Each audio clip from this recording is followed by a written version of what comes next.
President Bongbong Marcos confirms a major development in the flood control scandal.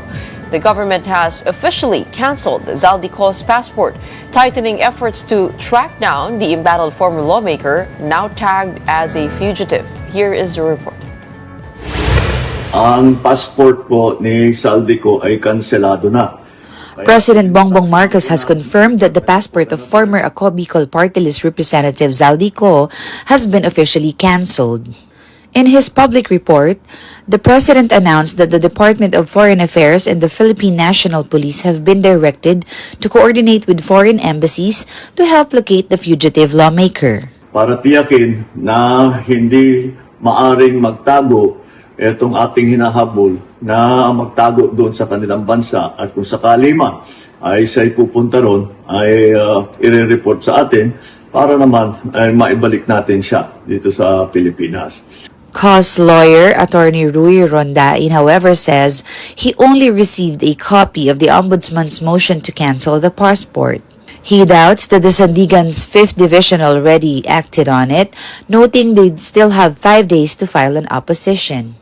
But Foreign Affairs Secretary Maria Teresa Lazaro says the cancellation was finalized exactly at 5 p.m.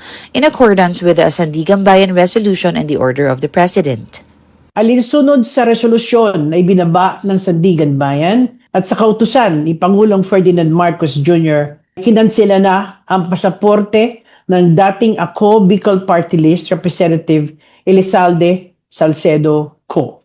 Co is wanted for graft and malversation charges over an allegedly anomalous flood control project in Oriental Mindoro.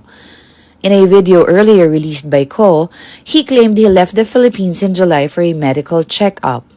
The Interpol has issued a blue notice to monitor his movements. Reports indicate he traveled to the US, Japan, Singapore, Spain, and Portugal.